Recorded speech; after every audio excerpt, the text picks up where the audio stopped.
chair like this with this many curves is always going to require lots of handwork and a high level of skill, no matter how many of them you build. The rocking chair in general has a connection with hearth and home and family that's important to me. I feel good about it as the way they are used in families, homes, offices, wherever. The chair is comfortable, and the motion that's pleasing, relaxing motion contributes to peace of mind, relaxation, and I feel good that we're contributing to that. We started the process of developing this rocking chair product by getting measurements from and taking comments from many different people. We took those basic measurements, body measurements, comments on comfort to the drawing board, and came up with this pleasing form and shape. I asked Mimi and Jimmy to come help with this video because they bought chairs from us that they're happy with. I wanted to get their comments on the tape. And I also wanted to show that people of two different sizes could find the chair to be comfortable. Would you stand up? Mimi's short and Jimmy's tall, and they both find the chair fits them, and I'd like for them to tell you about that. Sit back down, please. And Jimmy? My name is Jimmy Clark, and I live in Austin and have for many, many years.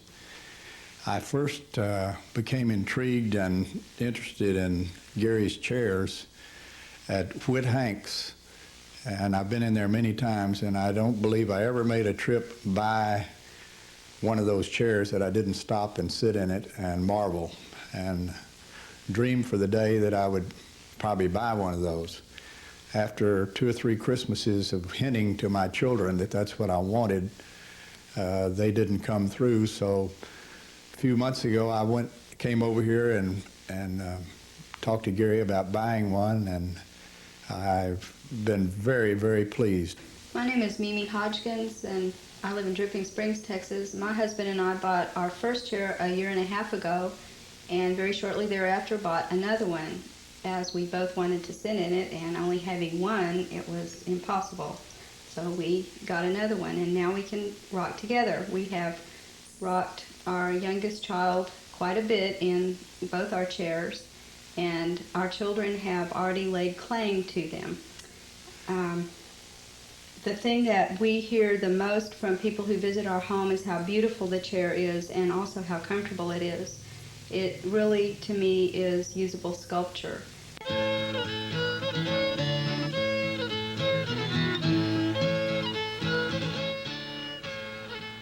We have enough lumber scattered out here to make approximately 15 chairs, which is a comfortable amount of work to flow through this shop.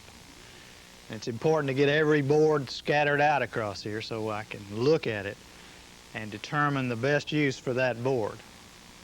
Every part has its own specifications for strength and grain and size of wood that it comes through.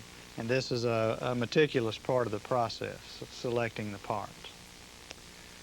This wood already has been selected once at the sawmill for its high percentage of heartwood, which gives us this brown, the richer brown color you see here. Most pecan wood is a lighter wood, but this has been selected for us before it got here. And now again I select it for color and figure for each part, and then again for each chair. So each chair is a composition of its own, and each part has its own integrity in terms of the way the grain and figure run through it. Pecan itself is a perfect chair wood.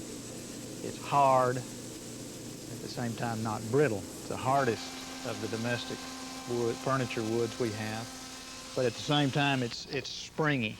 It's hard but springy and tough, so that when we cut curves through it, it is still strong and tough and gives a little bit, which is the kind of stresses you put on parts that are in a chair. This piece is going to become a crest rail, which is the piece across the top of the chair. When we saw into this, I have a good idea what's going to be revealed in there because I've done this a lot. When we saw into this, the curves, the grain is displayed in a symmetrical and flowing pattern. And when this is later in the chair, as you see here, the grain tends to flow with the curve of the part itself.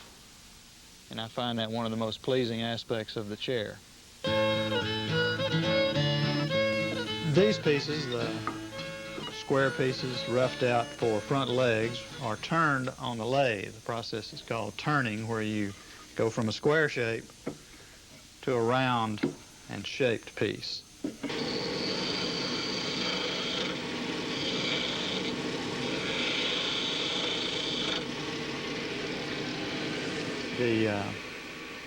The tenons on the end we measure so that we get a good careful fit, a good tight fit actually. The bottom end of the front leg fits in the rocker like this.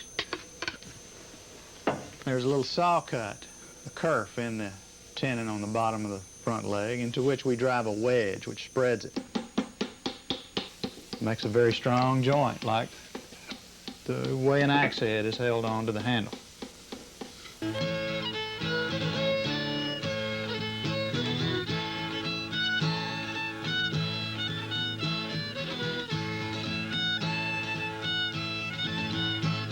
This is a seat in the vise here, and every seat is made up of 7 boards.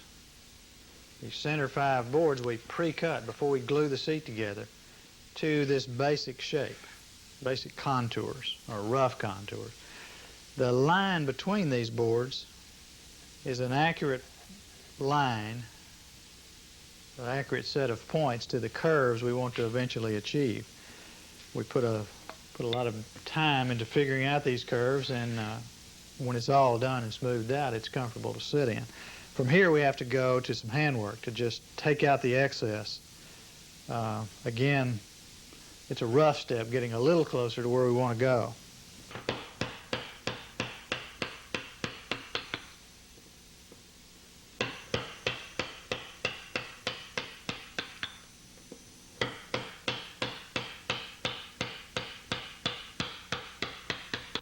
After the chair is assembled, there is still a substantial amount of sculpting and sanding work to do.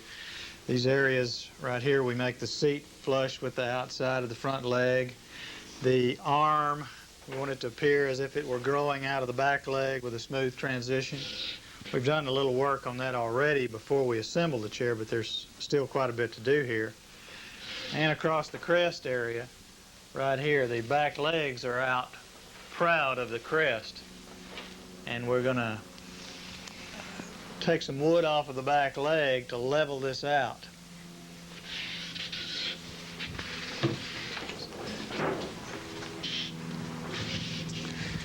We level this off so that there's a nice flow across here and down the leg, and it creates a little shadow line on the front of the back leg here, which is one of my favorite details of the chair.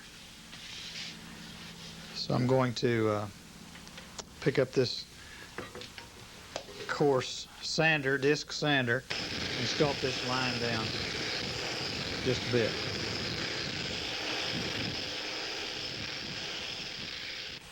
After the final assembly and machine sanding, we have to hand sand the chair and go over it carefully with 3 different grits at this point, getting finer every time. Using this turntable to get the angle of the light just right, to find any minor defects or sanding scratches from an earlier grit which we wish to sand out. We spend a lot of time at this, and it's really important to the final finish and feel of the chair. You know, a spot like this is out of sight, but when you sit in the chair, you feel right there. We like for it to feel especially good and nice. After the chair is sanded to its satisfactory smoothness, we begin the finishing process.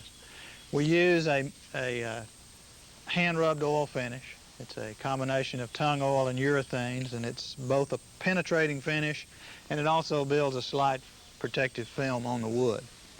We don't use any stain on these chairs, so it's important to to put pieces of wood together in the chair that are going to be pleasing together, both in color and in grain. I sign and date with the year and number each chair.